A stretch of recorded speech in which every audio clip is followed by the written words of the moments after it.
Hello, everybody. How's it going? It's your boy NeoStarling, and I have some unfortunate news today. As we all know, November 12th, 2018, Stan Lee, the beloved father of comic books, at least to me, he was the father of comic books, has passed away.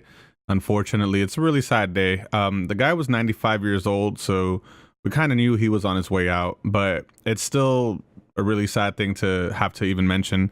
I was going to make a video today about a completely different topic, but given the nature of the news that happened today, I figured it was a good a time as any to speak about it. And I do. I kind of want to give my own, little tribute to Stan Lee because honestly, his characters, his creations helped save my life on numerous occasions, and not in a literal way, of course, but just the lessons that I learned over time through these fictional characters. They're not even real, and you would never think that you can gain so much value from characters that don't even exist in this world. And that, I think, is an amazing thing in reality. And I remember my first experience with comic books and finding out about Stan Lee. It was a flyer when I used to live in the Bronx as a kid. I remember it was a flyer. It was a black and white flyer with Spiderman on it. And Spider-Man was holding a comic book and he was inside of a comic book store. And I remember it saying the address of the comic book store. It was called J and C, I believe. That was really, really back in the day. I was a little kid when that happened. And so we checked it out because it was actually in our neighborhood. So me and my brother went to go check it out. And then I saw like so many comic books. And I remember just falling in love, just picking them up. We were kind of like just zipping through the pages. I didn't really know how to read yet at that point. So I kind of just enjoyed looking at them. But little by little, I started finding out who these characters were, and when I did, I saw Spider-Man, the X-Men, Fantastic Four, the Incredible Hulk, those types of heroes. And I remember eventually, as I did learn how to read, I would just read the comic books. I also started drawing them. A good amount of my inspiration when it came to being an artist at a young age was also through comic books, and I have Stan Lee to thank for that.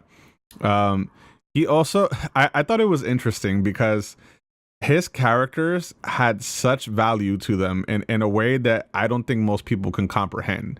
Like if you weren't a comic book reader, if you weren't a nerd or straight up geek, if you were just like your run of the mill person, you would be like, what the hell is this? This is nonsense. And I remember Stan Lee saying a while back that when he first started doing comic books, he was kind of embarrassed because he thought that, people are building bridges and doing all these like major things. And here he is just, writing comic books about superheroes. But then he figured that entertaining people was just as important because in the process of doing that, he was able to kind of keep them from going down a bad path. And I think he did that with a lot of people. I think comic books alone helped a lot of kids at a younger age, especially me. I lived in a rough neighborhood, and me just staying indoors, reading comic books, drawing, it kept me out of a lot of situations that probably could have been really bad had I stood in there. And I thank him for that. I think the experiences that we had with these comic books, with these characters that he and others helped create as well. And I always thought he did such clever things. Like I noticed that his characters, a lot of them, he would have their first and last name would both start with the same letter. Like you had Peter Parker, you had Bruce Banner, characters like that. And I always believed that was a thing he did because it was easier to remember. I think he said that in an interview one time. Correct me if I'm wrong on that, but I'm pretty sure he said something like that. And I just remember it being really clever. It was so clever. Spider-Man was one of my favorite characters, and it still is to this day of all time, just for the simple fact that he was very relatable. He did stories that people could relate to. He was in New York City. He was a Queens kid. He was a teenager. He was a nerd, and he had problems just like the rest of us. He had to pay bills. His uncle had passed away or was murdered rather. And, when he got this great power, he knew that great responsibility came along with it.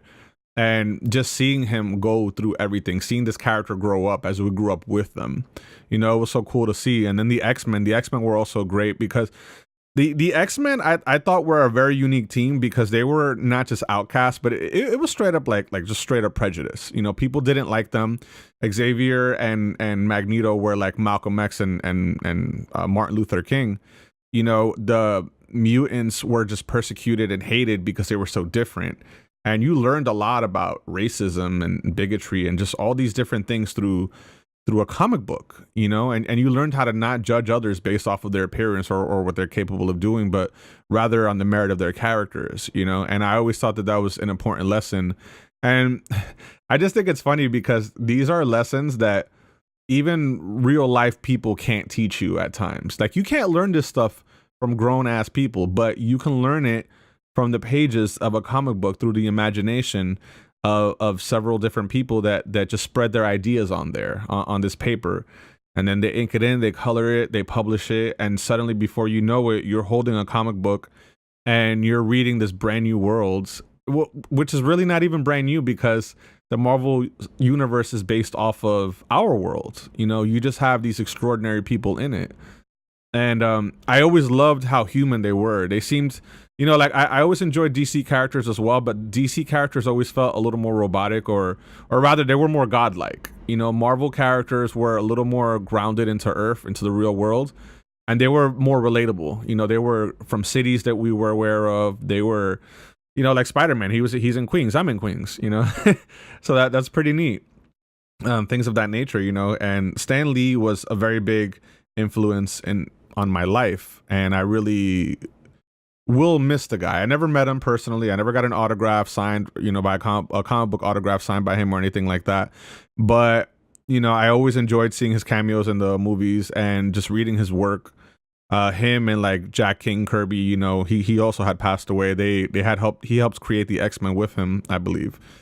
And, you know, some of the more important characters that taught me so much as a kid, and now I'm an adult, and the fact that those lessons still stay with me, I think are very important. And I'm very proud. I'm very happy to say that I'm a geek. I'm a nerd, whatever the case may be. I might not look like it, but I am. Trust me, I am. Like, deep down inside, I am. And I love it. And I know that going on, this following generation that are not going to have Stan Lee involved in it will have his memories at least. And they'll have us to remind them of the creations that he did.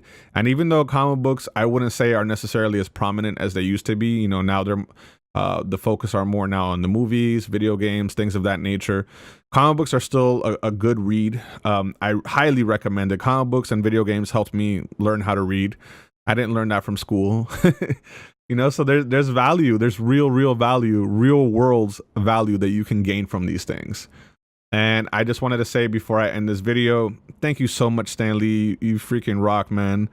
And I hope that you rest in peace. I hope that your family and friends are okay after everything that's gone down. Your daughter, I don't know if you ever had any other children or anything like that, but a message from me to you, man. Thank you so much for everything. You were amazing. And no matter what happens moving forward, you're always going to be in our hearts and our memories. And I think that's what's important. So one last time, Excelsior. Excelsior. Bye, Stan Lee. You rocked. Peace.